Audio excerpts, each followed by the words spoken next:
fight the power like BITCHUTE. What's the status, 3? I'm good, just making the world a better place, that's all. The order of the gods of the three worlds, grouped in Chaldean triads, is here set forth according to the doctrines of Orpheus.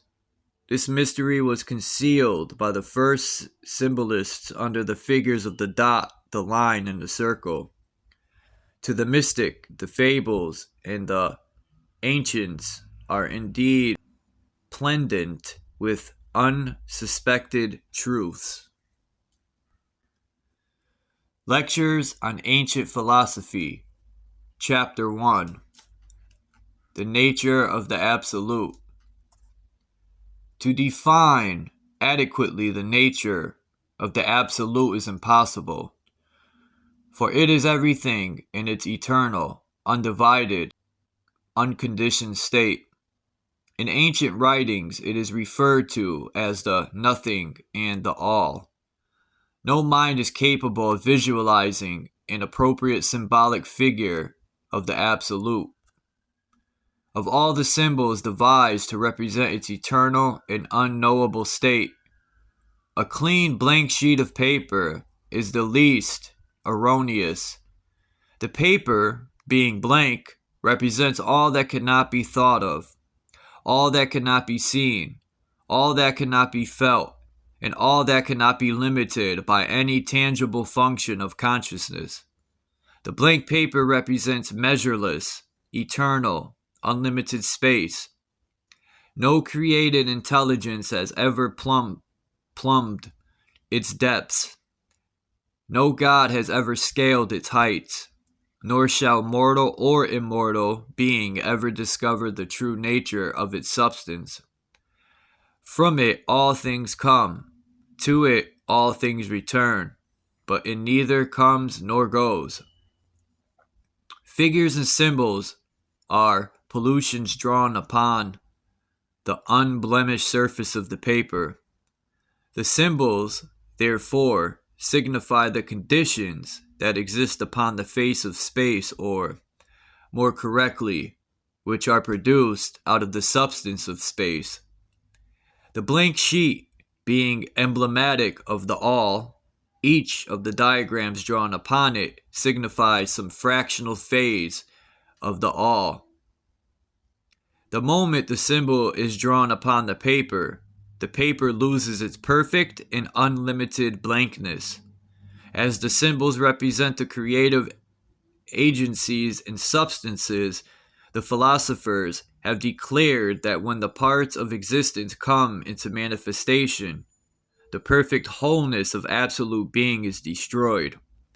In other words, the forms destroy the perfection of the formlessness that preceded them. Symbolism deals with universal forces and agencies.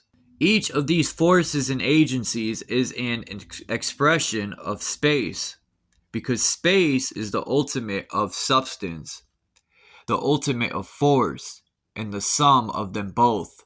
Nothing exists except it exists in space. Nothing is made except it is made of space. In Egypt, space is called Tat. Space is the perfect origin of everything. It is not God, it is not nature, it is not man, it is not the universe. All these exist in space and are fashioned out of it, but space is supreme. Space and absolute spirit are one. Space and absolute matter are one. Therefore, space, spirit, and matter are one. Spirit is the positive manifestation of space. Matter is the negative manifestation of space. Spirit and matter exist together in space. Space, spirit, and matter are the first trinity, with space the Father, spirit the Son, and matter the Holy Ghost. Space, though actually undivided, becomes through hypothetical division absolute or ultimate spirit, absolute or ultimate intelligence, and absolute or ultimate matter. The most primitive and fundamental of all symbols is the dot. Place a dot in the center of the sheet, and what does it signify? Simple, the all considered as the one, or first point. Unable to understand the absolute, man gathers its incomprehensibility mentally to a focal point, the dot. The dot is the first illusion because it is the first departure from things as they eternally are, the blank sheet of paper. There is nothing immortal but space, nothing eternal but space, nothing without beginning or end but space, nothing unchangeable but space. Everything but space either grows or decays, because everything that grows out of space and everything that decays into space. Space alone remains. Philosophically, space is synonymous with self, spelled with a capital S, because it is not the inferior or more familiar self. It is the self which man through all eternity struggles to attain. Therefore, the true self is as abstract as the blank sheet of paper, and only he who can fathom the nature of the blank paper can discover self. The dot may be likened to spirit.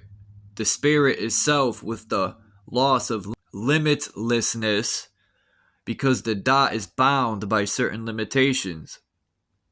The dot is the first illusion of self, the first limitation of space, even as spirit is the first limitation of self.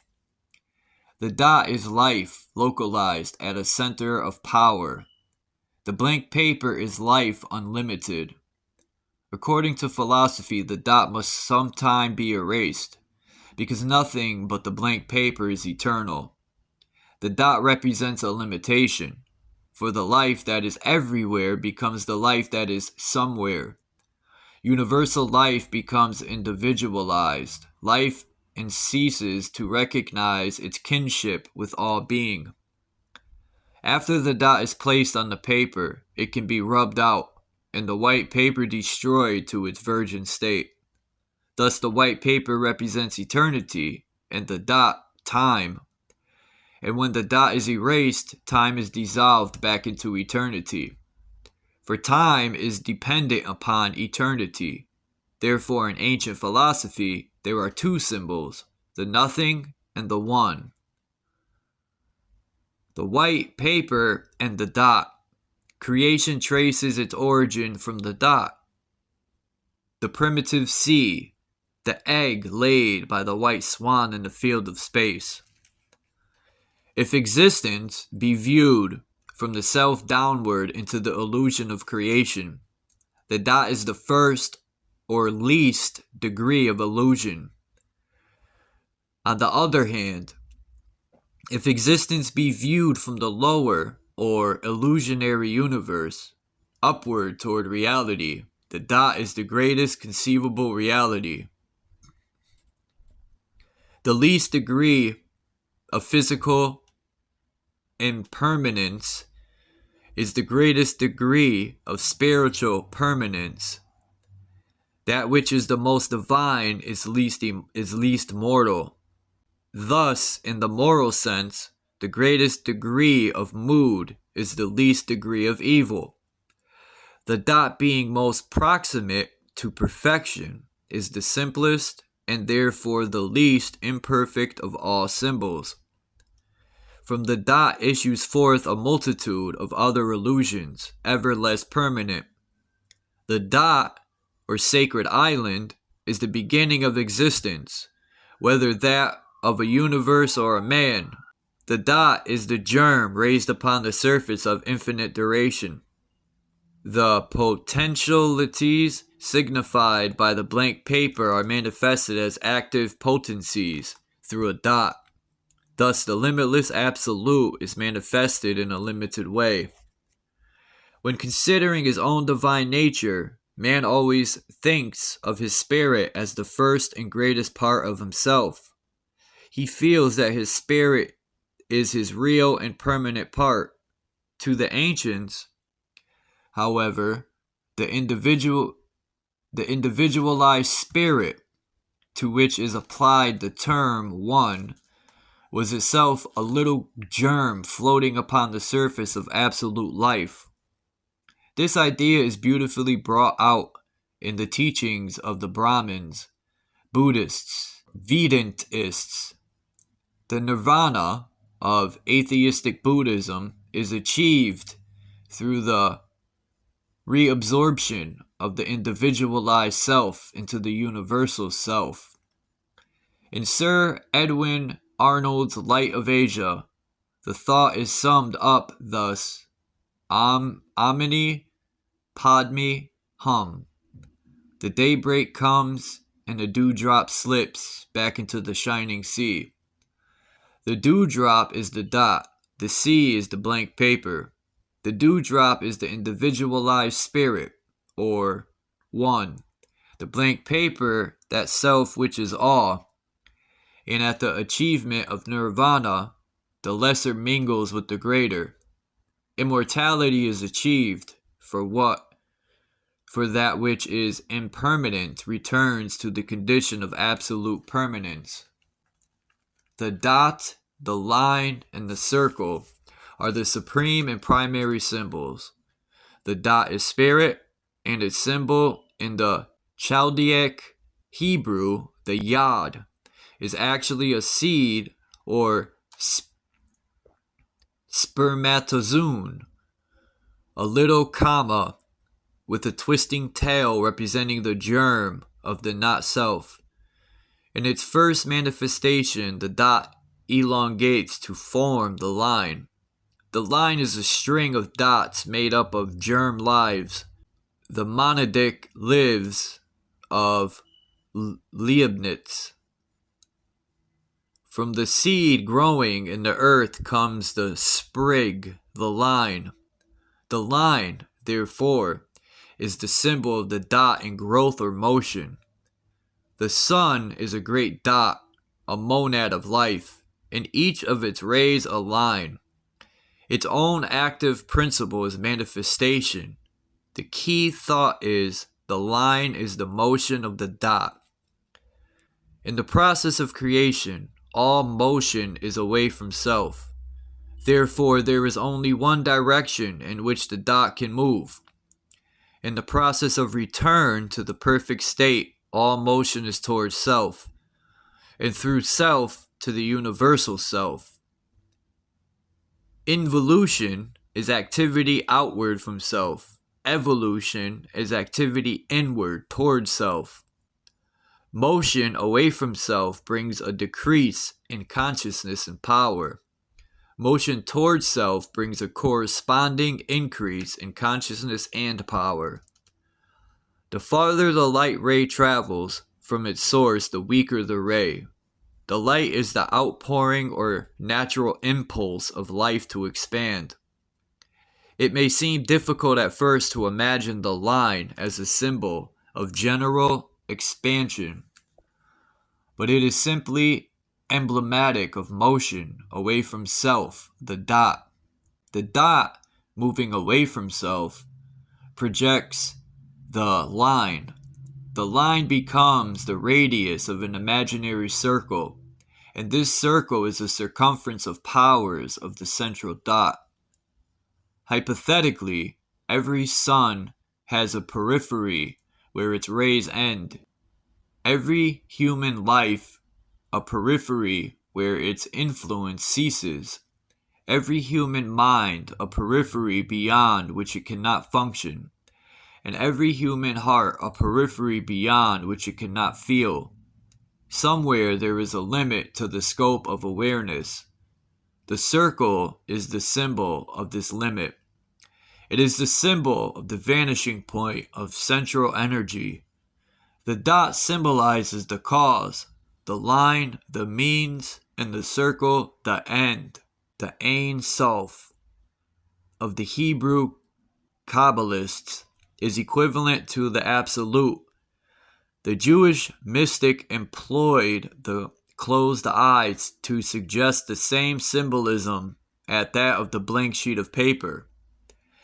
The inscrutable nothing conveyed to the mind by the closing of the eyes suggests the eternal, unknowable, and indefinable nature of perfect being. The same Kabbalists called spirit the dot, the open eye, because looking from itself the ego, or I am, beholds the vast panorama of things which together compose the illusionary sphere. However, when this same objective eye is turned inward to the contemplation of its own cause, it is confronted by a blankness which defies penetration. Only that thing which is a permanent is absolutely real, hence the unmoved. Eternal condition, so inadequately symbolized by the blank sheet of paper, is the only absolute reality. In comparison to this eternal state, forms are in every changing phantasmagoria, not in the sense that forms do not exist, but rather that they are of minor significance when compared to their ever-enduring source.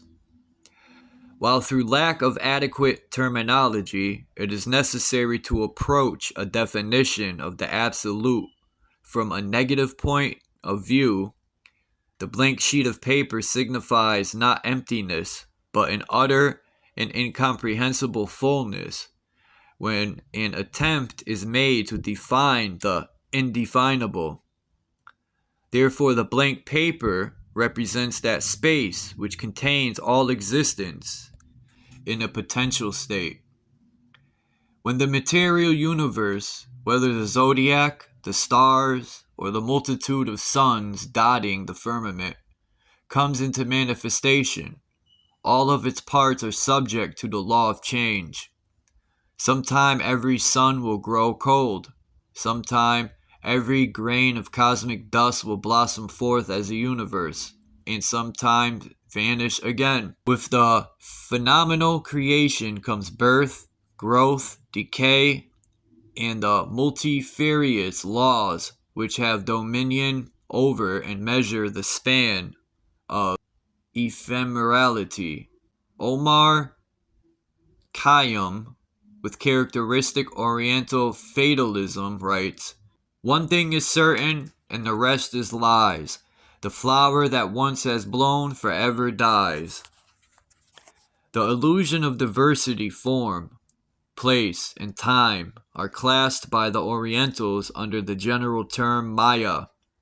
The word Maya signifies the great sea of shadows, the sphere of things as they seem to be, as distinguished from the blank piece of paper which represents the one and only thing as it eternally is. The mothers of the various world saviors generally bear names derived from the word Maya. As for example, Mary, for the reason that the various redeeming deities signify realization born out of illusion, or wisdom rising triumphant from the tomb of ignorance. Philosophic realization must be born out of the realization of illusion. Consequently, the savior gods are born out of Maya and rise through many tribulations into the light of eternity. The keys to all knowledge are contained in the dot, the line, and the circle. The dot is universal consciousness, the line is universal intelligence, and the circle is universal force. The threefold, unknowable cause of knowable existence. The three hypostases of Atma. In man, the spirit is represented by the dot, and conscious activity or intelligence by the line. Conscious activity is the key to intelligence, because consciousness belongs to the sphere of the dot, and activity to the sphere of the circle. The center and the circumference are thus blended in the connecting line. Conscious activity or intelligence. The circle is the symbol of body, and body is the limit of the radius, of the activity of mind power pouring out of the substance of consciousness. In ancient philosophy, the dot signifies truth, reality, in whatever form it may take.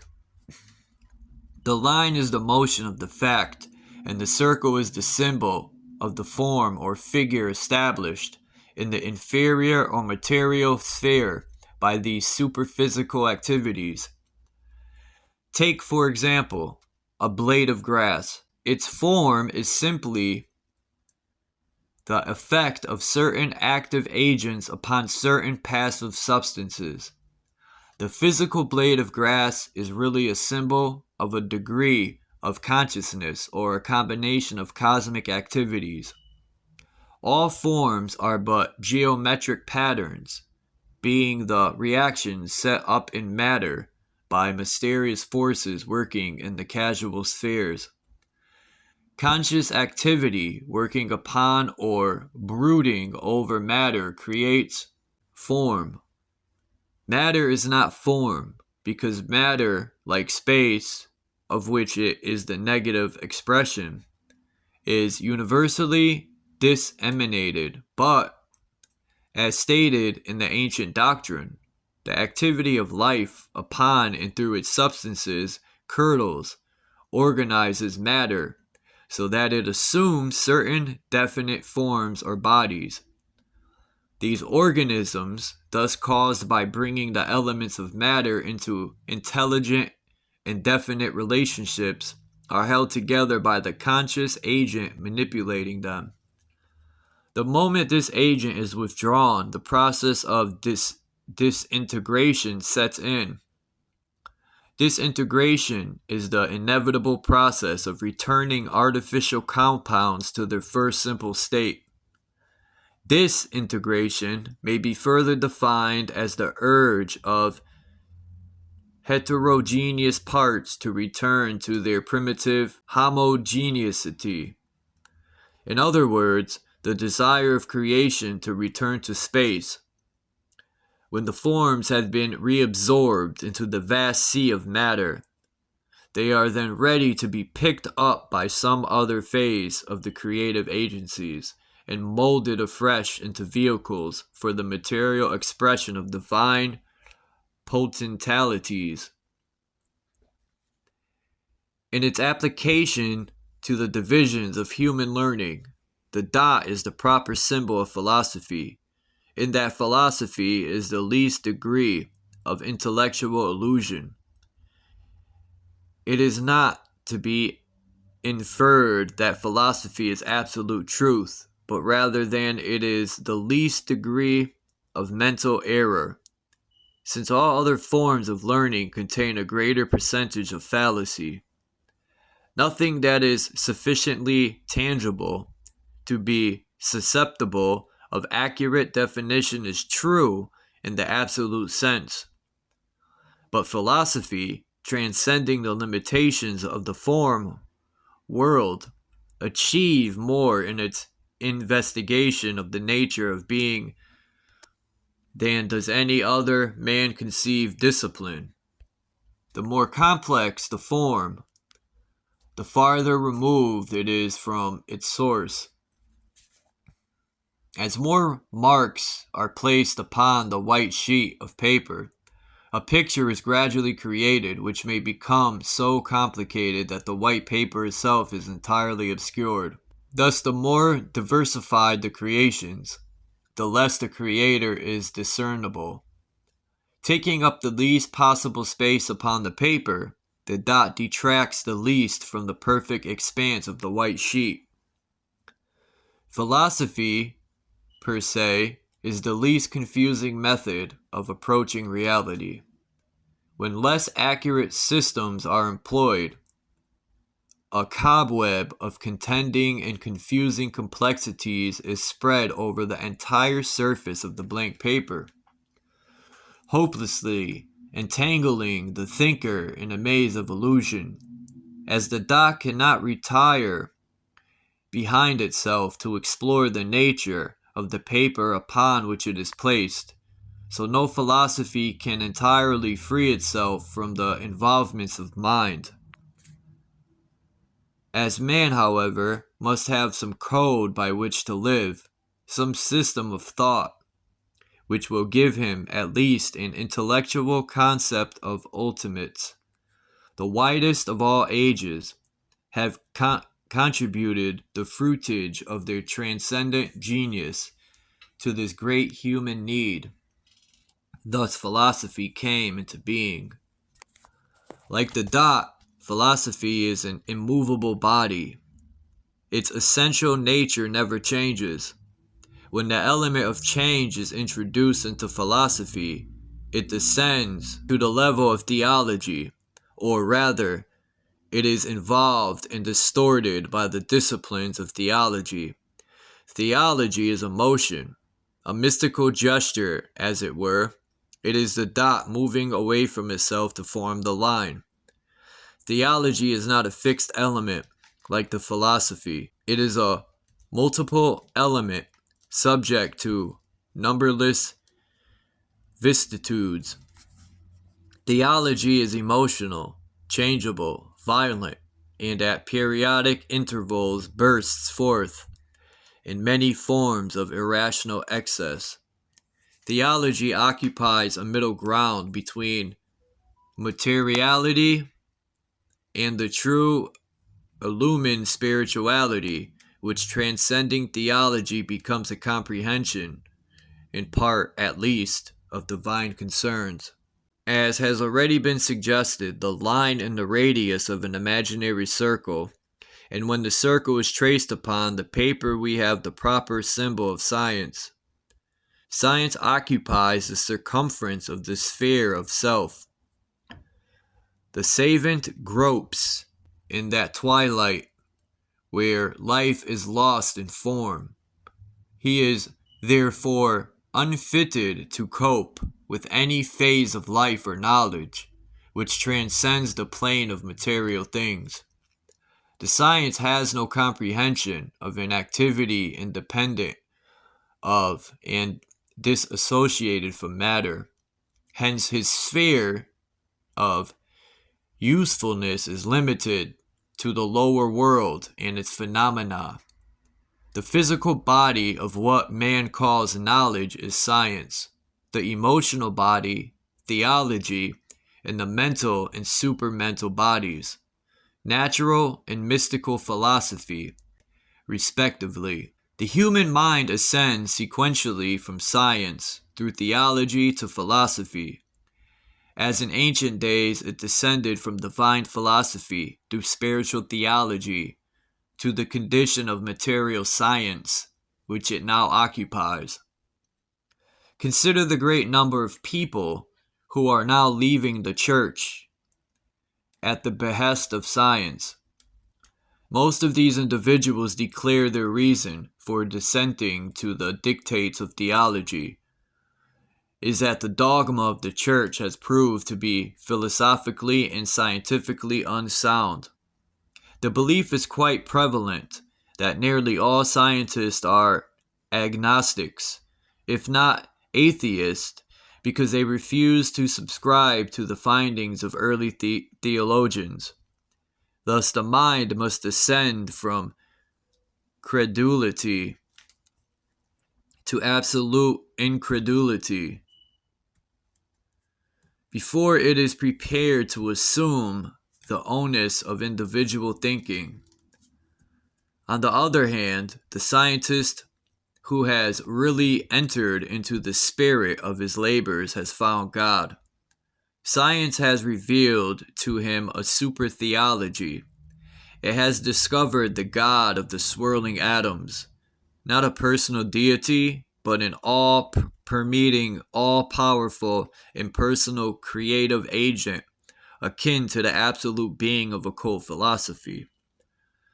Thus, the little tin God on his golden throne falls to make way for an infinite creative principle, which science vaguely senses and which philosophy can reveal in fuller splendor.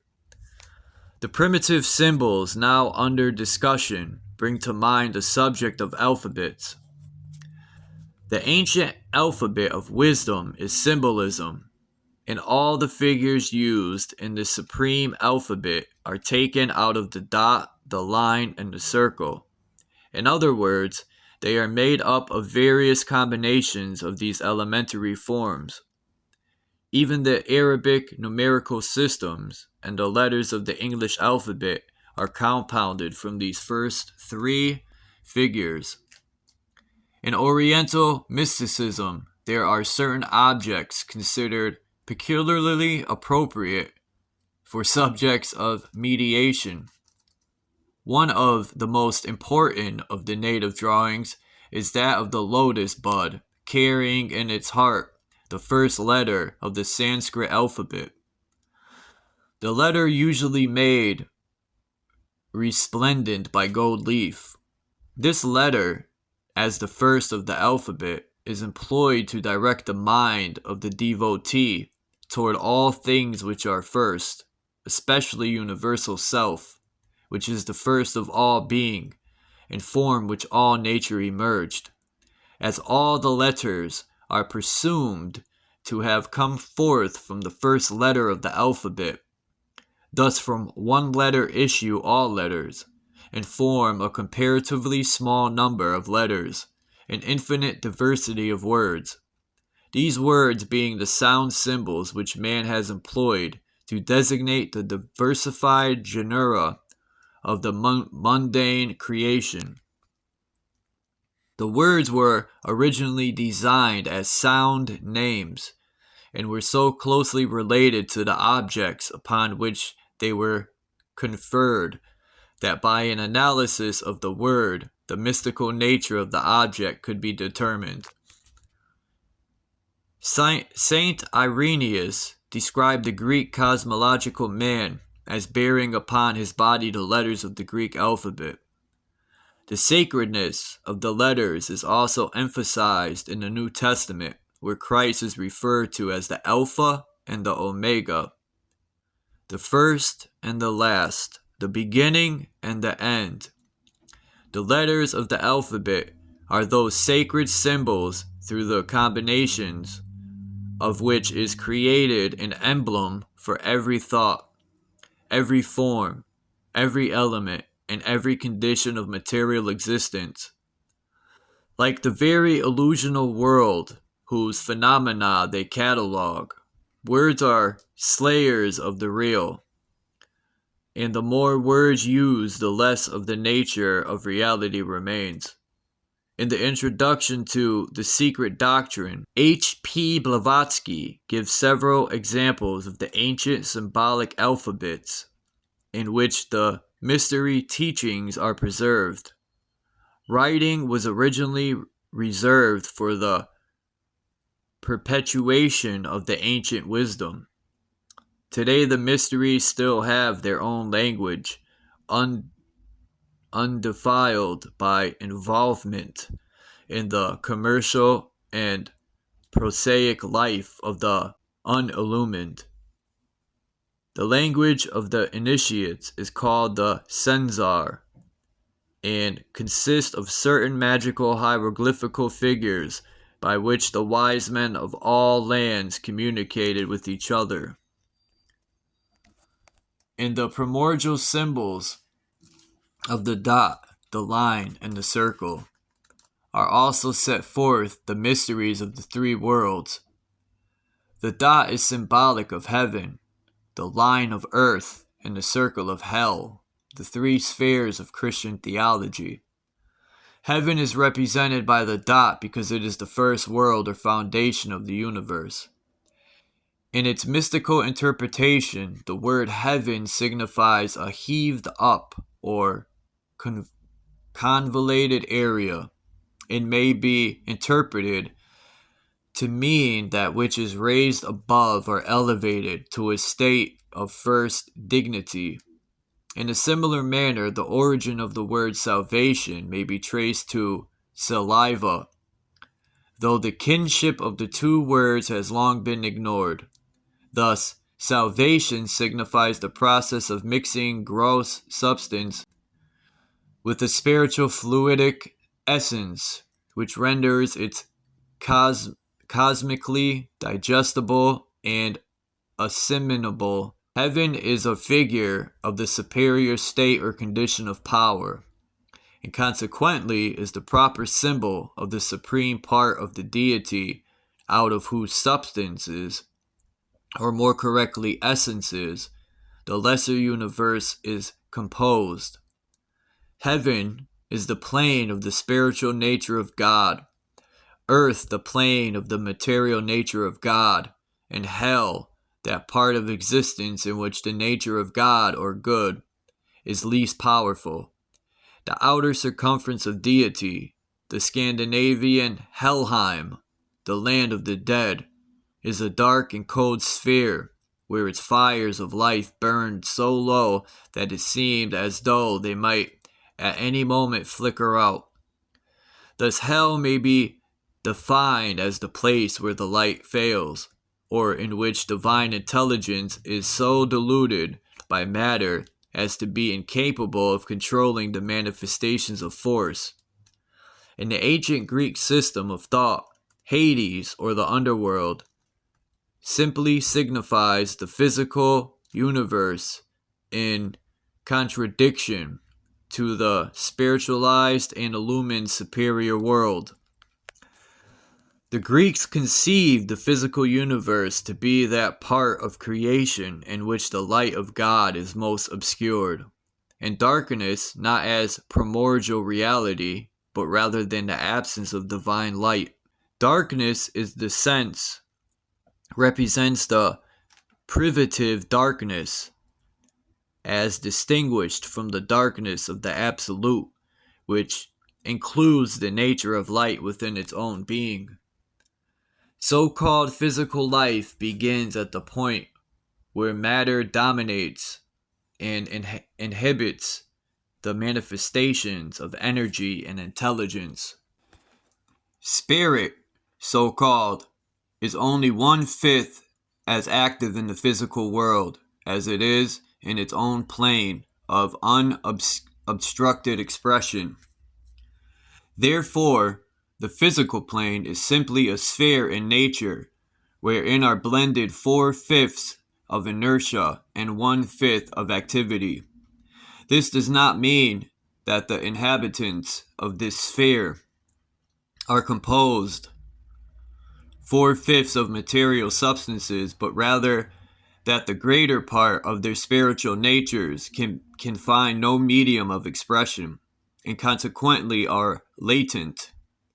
Thus, the spiritual nature signified by the dot is enclosed or imprisoned within matter, signified by the circle, the result being the various ensouled forms evolving through the material sphere. It may be well to summarize in the simple terminology the Alexandrian Neoplatonists, to whom the modern world is indebted for nearly all the great fundamentals of philosophy. If you will turn to the diagram at the beginning of the chapter, you will note 3 circles in a vertical column, in each horizontally trisected and overlapped. The upper circle signifies the power of the dot, the central circle the power of the line, and the lower circle the power of the circumference. Each of these circles contain its own trinity of potencies, which were called by the Chaldeans the Father, the Power, and the Mind. The 3 circles, each trisected, give 9 hypothetical panels or levels, which signify the months of the prenatal epoch and also the philosophical epoch as given in the 9 degrees of the Eleusinian mysteries. By this symbolism is revealed much of the sacredness attached to the number 9. By the method of overlapping, however, the 9 is reduced to 7, the latter number constituting the rungs of the Mithraic or philosophic ladder of the gods, the links of the golden chain connecting the absolute unity above or within with absolute diversity below or without. The first trinity, the upper circle, consists of God, the Father, and the nature of his triple profundity. The second trinity, the middle circle, God, the Son, and his triple sphere of intellection. The third trinity, the lower circle, God, the Holy Spirit, the formator with the formative triad, which is the foundation of the world. God, the Holy Spirit, the third person of the Christian triad, is synonymous with Jehovah, the racial god of the Jews. Shiva, the destroyer, creator of the Hindus, and Osiris, the Egyptian god of the underworld. A study of the form and symbols of Osiris reveals that the lower portion of the body is swathed in mummy wrappings, leaving only his head and shoulders free. In his helmet, Osiris wears the plumes of the law, and in one hand clasps the three scepters of the underworld. The Anubis-headed staff, the shepherd's crook, and the flail. As the god of the underworld, Osiris has a body composed of death, the material sphere, and a living head rising out of it into a more permanent sphere. This is Jehovah, the Lord of form, whose body is a material sphere ruled over by death, but who himself, as a living being, rises out of the dead, not self, which surrounds him. In India, Shiva is often shown with his body, a peculiar bluish-white color. This is the result of smearing his person with ashes and soot, ashes being the symbol of death. Shiva is not only a destroyer, in that he breaks up old forms and orders, but he is a creator in that, having dissolved an organism, he rearranges its parts and thus forms a new creature. As the bull was sacred to Osiris, was offered in sacrifice to Jehovah, and was also a favorite form assumed by the god Jupiter, consider the legend of Europa. So Nandi or Nandi is the chosen Vahan of Shiva. Shiva riding the bull signifies death enthroned upon, supported by, and moving in harmony with law. For the bull is the proper symbol of the immutability of divine procedure. It is now in order to consider the subject of recapitulation, the vision of Ezekiel's intimates that creation consists of wheels within wheels, the lesser recapitulating in miniature the activities of the greater. In the diagram under consideration, it is evident that the trisecting each of the smaller worlds or circles, they are capable of division, according to the same principle that holds good in connection with the three major circles. Thus, as the first circle itself is synonymous with the dot, so the upper panel of each of the trisected circles is also symbolic of the dot. Hence, the upper panel of each circle is its spiritual part. The center panel, its intellective or mediatory part. The center panel, its intellective or mediatory part. And the lower panel, its material or inferior part. The entire lower circle ruled over by Zeus was designated by the Greeks as the world, because it was wholly concerned with the establishment and generation of substances. The upper panel of the inferior world, partaking of the same analogy as the first world, or upper world, which it recapitulates in part, is termed the spirit of the world. The central panel, likewise, recapitulating the central circle, becomes the mind or soul of the world, and the lower panel, recapitulating the lower circle, the body or form of the world. The spirit consists of trinity of spirit, mind and body in a spiritual state, mind of a spirit, mind and body in a mental state, and form or body of a spirit, mind and body in a material state. While Zeus is the god of form, he manifests as a trinity, his spiritual nature bearing the name Zeus. The intellective nature, soul or mediator nature of Zeus is termed Poseidon, and his lower or objective material manifestation, Hades. As each of the Hindu gods possessed a Shakti, or a feminine counterpart signifying their energies, so Zeus manifests his potentialities through certain attributes. To those attributes were assigned personalities, and they became companion gods with him over his world. The Zeus, Poseidon, and Hades triad of the Greeks is the Jupiter, Neptune, and Pluto triad of the Romans. Jupiter may be considered synonymous with the spiritual nature of the sun, which according to the ancients had a threefold nature symbolic of the threefold creator of the world. The vital energy pouring from the sun and one of its manifestations becomes Neptune, the lord of the hypothetical sea of subsolar space. In Neptune, we have a parallel with the hypothetical ether of science. The super atmospheric air, which is the vehicle of solar energy. Pluto becomes the actual gross chemical earth, and his abode is presumed to be in dark, subterranean caverns where he sits upon his ancient throne in impenetrable and interminable gloom. The analogy to the dot, the line, and the circle again appears. Jupiter is the dot, Neptune the line, and Pluto the circle.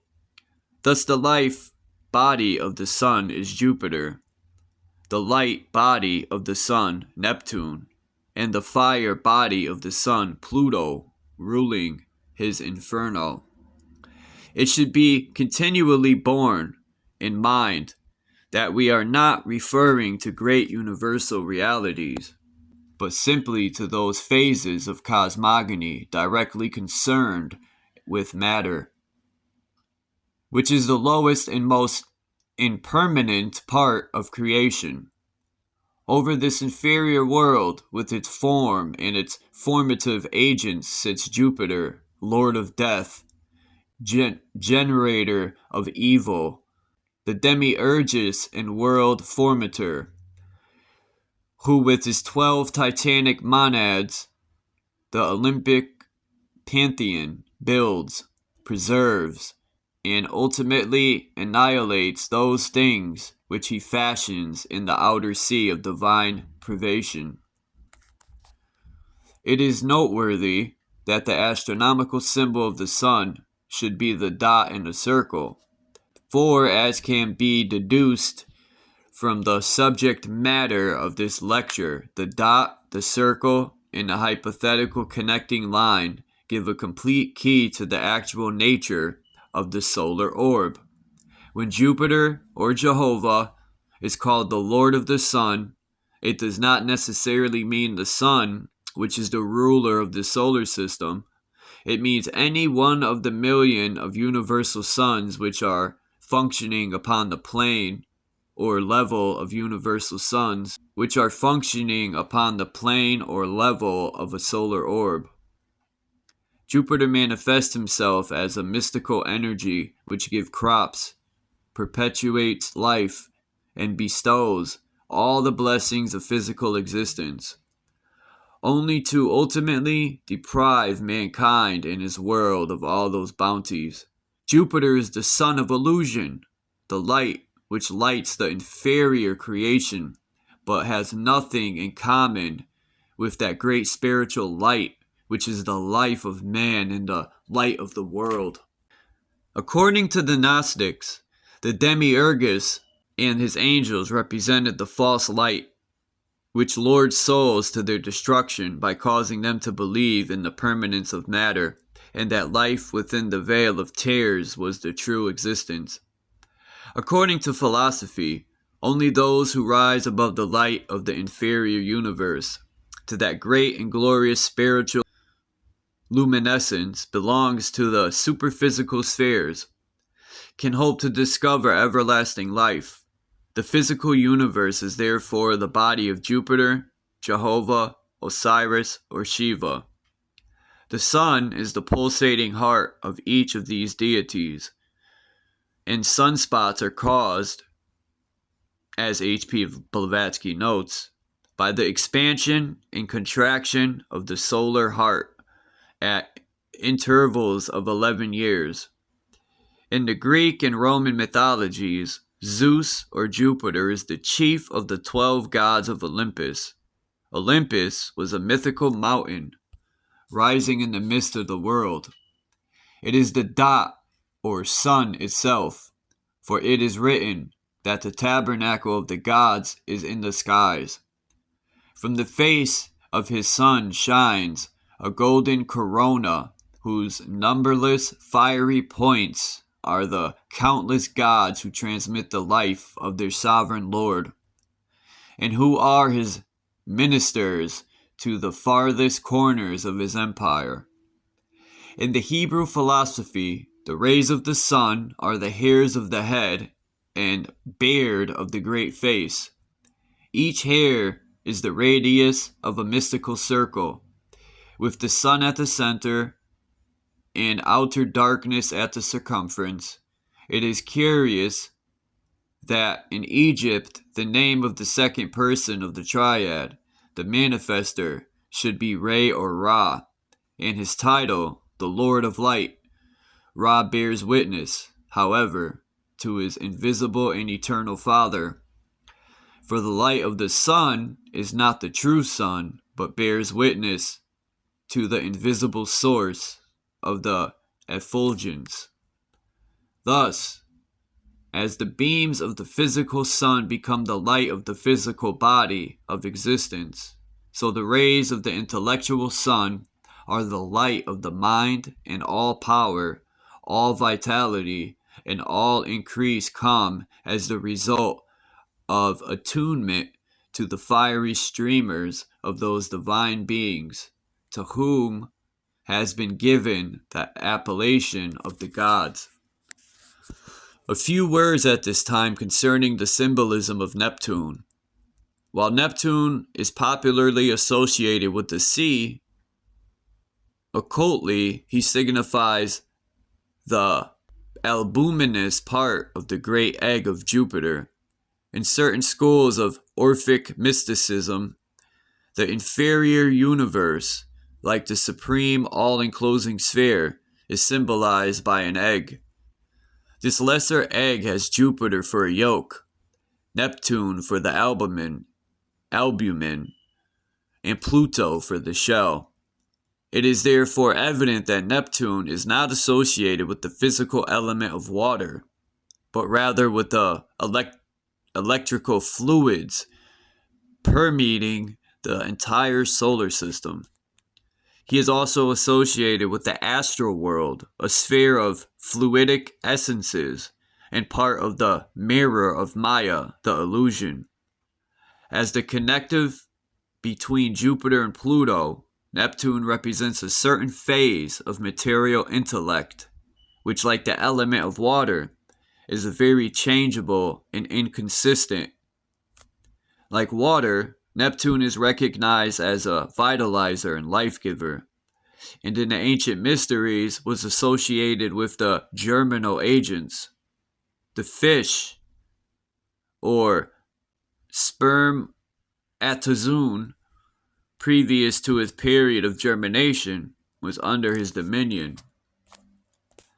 Descending from the sphere of cosmology to the life of the individual, it is important that certain analogies be made between Jupiter as the Lord of the world and the microcosm Jupiter, who is the Lord of each individual life. That which in our own nature we call I is, according to mysticism, not the real I or self, but the Jupiterian or inferior I, the demiurgic self. It may even be said to be the false self, which, by accepting as real, we elevate to a position greater than it is capable of occupying.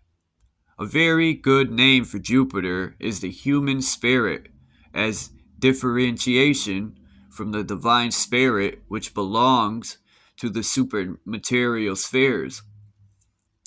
In man, Jupiter has his abiding place in the human heart, while Neptune dwells in the brain and Pluto in the generative system. Thus is established for formative triad in the physical nature of man. As the physical universe is the lowest and least permanent part of existence, so the physical body is the lowest and least permanent part of man. Above the Lord of the body, with his aeons or angels, is a divine mind and all-pervading consciousness. The body of man is mortal, though his divine parts partake to a certain degree of immortality. Over the mortal nature of man rules an incarnating ego, which organizes matter into bodies, and by this organization foredooms them to be redistributed to the primordial elements. As Jupiter had his palace on the summit of Mount Olympus, so from his glorious cardiac throne on the top of the diaphragm muscle, he rules the body as Lord of the human world. Jupiter in us is the thing we have accepted as our true self. But mediation upon the subject matter of this lecture will disclose the true relationship between the human self and the universal all, of which it is fragmentary yet all potential part. Recognizing Jupiter to be the Lord of the world, or the incarnating ego, which invests itself in universal matter, it then becomes evident that the two higher spheres of trinities of divine powers constitute the Hermetic Anthropos, or non-incarnating overman. This majestic and superior part, consisting of the threefold darkness of absolute cause and the threefold light of celestial splendor, hovers above the third triad, consisting of the threefold world form, or triune cosmic activity. The highest expression of matter is mind, which occupies the middle distance between activity on the one hand and inertia on the other. The mind of man is hypothetically considered to consist of two parts: the lower mind, which is linked to the demiurgic sphere of Jupiter, and the higher mind, which ascends toward and is akin to the substance of the divine power of Kronos. These two phases of mind are the mortal and immortal minds of Eastern philosophy. Mortal mind is hopelessly involved in the illusions of sense and substance, but immortal or divine mind, transcending these unrealities, is one with truth and light. Here we have a definite key to several misunderstood concepts, as now promulgated through the doctrines of Christian Science. Since intelligence is the highest manifestation of matter, it is logically the lower manifestation of consciousness or spirit, and Jupiter is enshrined in the substances of mortal mind, where he controls his world through what man is pleased to term intellect. The Jupiterian intellect, however, is that which sees outward or toward the illusions of manifested existence. whereas the higher or spiritual mind, which is latent in most individuals, is that superior faculty which is capable of thinking inward or toward the profundities of self. In other words, is capable of facing toward and gazing upon the substance of reality. Thus the mind may be likened to the two-faced Roman god Janus, or Janus. With one face this god gazes outward upon the world, and with the other inward toward the sanctuary in which it is enshrined. The two-faced mind is an excellent subject for mediation. The objective or mortal mind continually emphasizes to the individual the paramount importance of physical phenomena. The subjective or immortal mind is given opportunity for expression, combats this material instinct by intensifying the regard for that which transcends the limitations of the physical perceptions. Subservient to Jupiter, who bearing his thunderbolt and accompanied by his royal eagle, is indeed the king of this world, are Neptune and Pluto. The god Neptune, of course, is not to be regarded as either the planet or as an influence derived from the planet, but as the lord of the middle sphere of the inferior world. In man, the middle sphere between mind and matter is occupied by emotion or feeling. The instability of human emotion is well symbolized by the element of water, which is continually in motion, the peaceful surface of which can be transformed into a destroying fury by forces moving above its broad expanse. The emotional nature of man is closely associated with the astral light or magical sphere of the ancient and medieval magicians.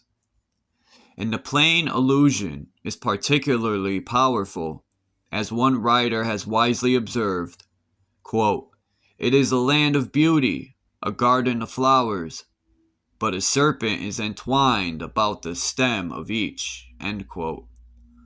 Among the Oriental mystics, this sphere of the astral light is considered particularly dangerous for those who are aspiring to an understanding of spiritual mysteries, are often enmeshed in the garden of Kundry, and believing they have found the truth are carried to their destruction by the flow of this astral fluid. Riding in his chariot drawn by seahorses and surrounded by Nereids, riding upon sporting dolphins, Neptune carries in his hand the trident, a symbol common to both the Lord of the Illusion and the red-robed tempter. Neptune is the Lord of dreams, and all mortal creatures are dreamers. All that mankind has accomplished in the countless ages of its struggle upward toward the light is the result of dreaming.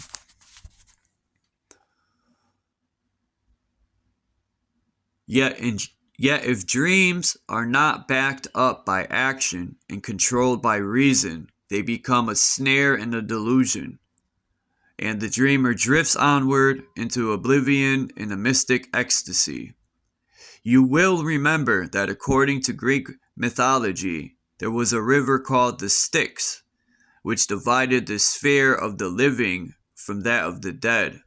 This river is the mysterious sea of Neptune, which all men must cross if they would rise from material ignorance into philosophic illumination. This Neptunian sea may be likened to the ethers which permeate and bind together the material elements of nature. The sphere of Neptune is a world of ever-moving fantasy, without beginning and without end, a mystical maze through which Souls wander for uncounted ages if once caught in the substances of the shadowy dreamland. The lowest division of the Jupiterian sphere is under the dominion of Pluto, the regent of death. Pluto is the personification of the mass physical attitude of all things toward objective life. Pluto may be termed the principle of the mortal code. In accordance with the nature lives and moves and has her being. Pluto may also be likened to an intangible atmosphere permeated with definite terrestrial instincts.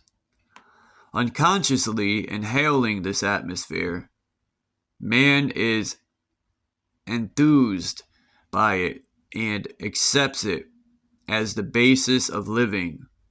The individual who is controlled by the Plutonic miasma contracts a peculiar mental and spiritual malaria, which destroys all transcendental instinct and spiritual initiative, leaving him a physical invalid, already 2/3 a victim of the Plutonic plague. As Plato so admirably says, quote, "The body is the sepulchre of the soul," end quote. And whereas Neptune is symbolic of the astral or elemental soul, which is a mysterious emanation from elementary nature, Pluto is the god of the underworld, the deity ruling the spheres of the mysterious circle of being, and therefore represents the lowest degree of Jupiterian light, which is physical matter. Hades, or the land of the dead, is simply an environment resulting from crystallization. Everything that exists in a crystallized state furnishes the environment of Hades for whatever life is evolving through it. Thus, the lower universe is ruled over by three apparently heartless gods: birth, growth, and decay. From their places in space, these deities hurl the instruments of their wrath upon hapless humanity and elementary nature. But he who is fortunate enough to escape the thunderbolts of Jove will yet fall beneath the trident of Neptune or be torn to pieces by the dogs of Father Pluto. The ancient Greeks occasionally employed a centaur to represent man, thus indicating that out of the body of the beast, which feels upon its back the lash of outrageous destiny, rises a nobler creature possessed by God, given reason, who through sheer force of innate divinity shall become master of those who seek to bind him to a mediocre end. While on subject of the dot, the line, and the circle, there is one very simple application of the principle which we insert in order to emphasize the analogies existing through the entire structure of human thought. Take a simple problem in grammar. The noun, which is the subject of the sentence, is analogous to the dot. The verb, which is the action of the subject, is analogous to the line. And the object, which is the thing acted upon, is the analogous of the circle. These analogies may also be traced through music and color, and through the progression of chemical elements. Always the trinity of the dot, the line, and the circle has some correspondent, for it is the basis upon which the entire structure of existence and function, both universal and individual, has been raised. Consider this fundamental symbolism, philosophize upon it, dream about it, for an understanding of these symbols is the beginning of wisdom. There is no problem, whether involved with the simple mechanism of an earthworm or the inconceivable complex mechanism of the universe, that has not been constructed upon the triangular foundation of the dot, the line, and the circle. These are the proper symbols of the creative, preservative, and disintegrative agencies which manifest the incomprehensible absolute before temporary creation. The three worlds we have outlined are the supreme, the superior, and the inferior worlds of the Orphic theology as revealed by the Pythagoras and Plato.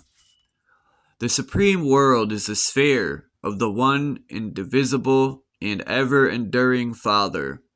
The superior world is the sphere of the gods, the progeny of the Father, and the inferior world of the sphere of mortal creatures, who are the progeny of the gods. Therefore, says Pythagoras, men live in the inferior world, God in the supreme world, and the men who are gods and the gods who are men in the intermediate plane, who will recall that it was said of Pythagoras by his disciples that there were of two-footed creatures, three kinds, gods, men, and Pythagoras.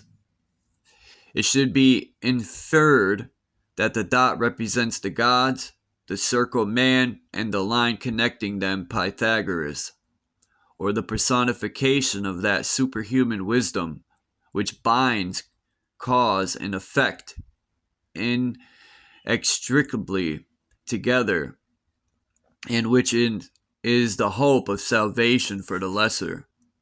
The deity dwelling in the supreme world, in which the Platonists termed the One, was, according to the Scandinavians, All-Father, the sure foundation of being. In India it was Brahma. In Egypt, Amen. The line always represented the savior gods, they being the eldest sons of firstborn of intangible deity. The line bears witness of the dot as the light bears witness of the life. All this gives a clue to the statement in the New Testament. Whoso has seen the Son has seen the Father, for the Son is in the Father and the Father in the Son. In other words, whoso has seen the line has seen the dot, and for the dot is the line and the line is the dot. In the ancient Jewish rites, the line was Michael, the archangel of the sun. In Scandinavia, Balder, the beautiful. It is the lower world of men that the light, the dot pouring into the line, personified as the universal Savior, descends to redeem consciousness from the darkness of the living grave. The circumference of the circle, the mystery God who lifted souls to salvation through his own nature, thus represents the line, the divine symbol of the way of achievement. For it is written that none shall come unto the Father save by the Son, and none of those creatures dwelling in the circumference can reach the center or dot save by ascending the hypothetical line of the radius. The line is the bridge connecting cause with effect. In Emmanuel, Kant's philosophy, we find the dot designated the noumenon and the circumference the phenomenon. The former the reality, the later the unreality.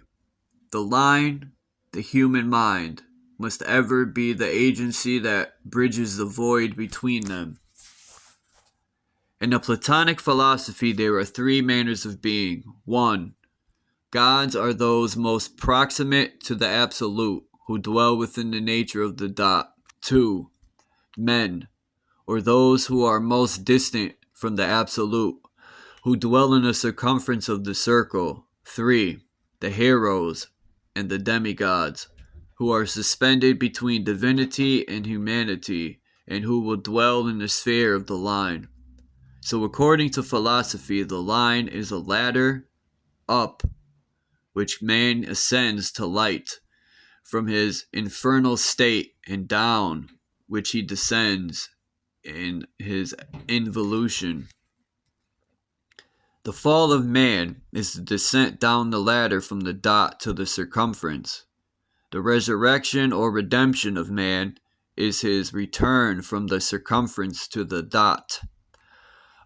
Of such importance are these primary symbols that we have felt it absolutely necessary to devote the introductory lectures of this series to subject of the dot, the line, and the circle. It should never be borne in mind that the veneration for symbols is not idolatry, for symbols are formulated to clarify truths which in their abstract form are incomprehensible. Idolatry consists in the inability of the mind to differentiate between the symbol and the abstract principle for which it stands. If this definition be accepted, it can be proved that there are very few truly idolatrous people. Philosophy, the literalist, is always idolater.